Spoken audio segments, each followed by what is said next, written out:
Welcome back to the Angry Man Podcast with Jason and Greg. So, Jay, some news out there circulating, percolating, if you will, coming from Eddie Hearn, and it looks like Devin Haney is co-signing it. And it's a fight between Devin Haney and Liam Paro. Now, of course, we know that Devin Haney is interested in realigning himself with Eddie Hearn, specifically because he has a relationship with Turkey Al Sheik, and he wants to get some of that quality Turkey Al Sheik easy money. Now, the interesting part about this is the fact that he wants to fight Liam Paro. Now, we know that Liam Paro is the IBF champion, and the IBF has a rehydration clause, right? And for those of you who get too far into the details, pretending like the rehydration clause doesn't exist, it does.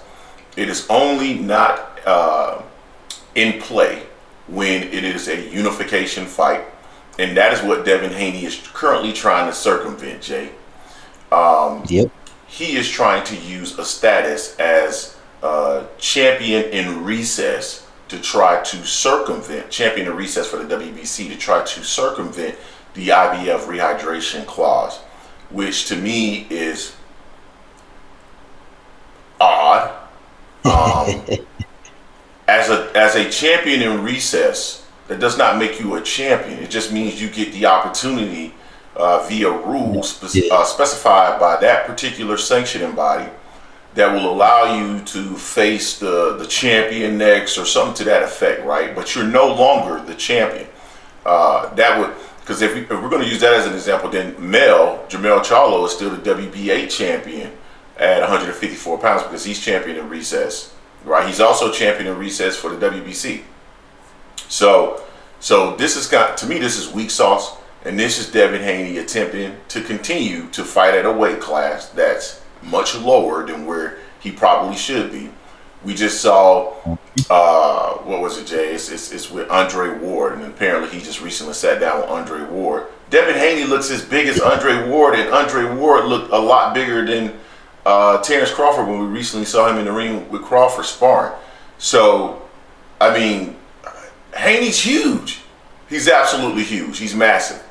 Just like just like he described Ryan Garcia to Eddie Hearns. Eddie Hearns had that conversation with Andre Ward, talking about the fact that what did Devin say to you? He said he was massive. He was massive in there.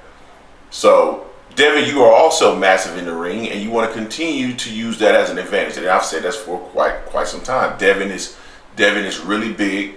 Devin really should be at 147. Devin's not a 140 pounder. He's still draining himself down to make 140.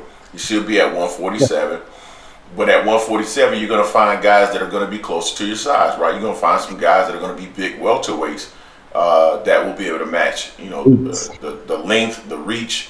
Pause, and I'm not saying pause no more, man. I'm a grown man, They ain't saying it no more. You said that? What? Yeah, I'm just saying, man. They've been forcing me to say that. I'm not saying that no more. But anyway, he's gonna find fighters at that weight class that are gonna be a challenge. So he's trying to navigate that space in between. Like, I'm trying to find fights that I can fight with guys that I'm still gonna have this weight advantage over. I'm still gonna have this reach advantage over. I'm still the power disparity won't be as great, while still maintaining that he is this great fighter, at the end of the day. So, Jay, what's your thoughts on that? Yeah, I go two things. I'll give two things about Devin. First off, Devin said that he wasn't gonna fight in any weight classes anymore. Obviously, if he's fighting Liam Paro for a belt, he's fighting in the weight class. Especially if Eddie Hearn's trying to circumvent the rule of the IBF to make this a unification fight to avoid the 10-pound rehydration clause, he'll be fighting in the weight class. So that's number one. Number two, I do give Devin credit if he's going to be fighting Liam Paro, because Liam Paro is the toughest of the four champions at 140 right now, honestly, really. He beat the boogeyman at 140 in Sabir Matias. Liam Paro has some power a little bit. So I give Devin credit on that, but it's some BS if you're going to go back and say, well, you know what? I'll fight, but it has to be a unification, so I don't have to do the rehydration clause on this. Trying to find loopholes for it. Dude, you gave up your belt pretty much not to fight Sandra Martin because no one wanted to see it for one, and you weren't gonna get paid more than 1.2, not even 1.2 or something like that. I don't So remember it's what it I want was. to see. I want to see what his pay is going to be with fighting on Liam Perro. But if it's around the same that he was for fighting, um, fighting Santa Martin, it's going to be pointless for him to have took a step aside and go champion recess. You know, but this is Devin Haney trying to control the narrative with the weight. It's obvious. It's obvious. If you're trying to get around a rule that's in a sanctioned body that you're about to fight the champion in, you're trying to avoid that. Just move up. Move up. But to your point, he can't move up because there'll be some killers at 147 that he's not suited to fight them really. He's not suited to fight a Boots or a Brian Norman. He doesn't have the power. He won't be as big as they are in the ring. Also, he might not even be the better boxer in the ring, especially when it comes to Boots. Brian Norman, he's still young, but we'll see. Brian Norman is a dog in there the way he fights, and that wouldn't be good for for Devin at 147. Barrios has a size advantage, has been there a little bit longer and can punch. So he's kind of stuck right now. I think that's the main reason he said, I'm not fighting that weight class. He's gonna try to be a catchweight king a la Canelo, but Canelo had the belts at the time and has a following that he can kind of demand that. You know, Devin don't do that. So I wish Devin comes back, he fights at 140, fights Liam Paro. I want him to abide by the rules of the IBF.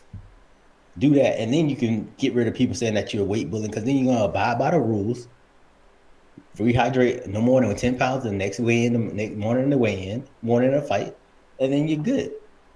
But this notion that I don't want to fight out weight classes, all this other stuff here, trying to circumvent it's BS, man. It's not a good look. And you're still working with Eddie after Eddie opened and pretty much flamed you on all the smoke boxing with Andre Ward. So you're still working with Eddie. So you're just really about money. Because me personally, the way Eddie talked about Devin a little bit on that, I couldn't work back with Eddie, man.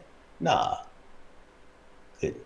I could. Money talks and all that other stuff walks. No, Yeah, we've go around Eddie. my thing has always been, like some of these guys are fighting at weight classes that they really don't belong, and these rehydrations, the ability to rehydrate so much is giving them an advantage.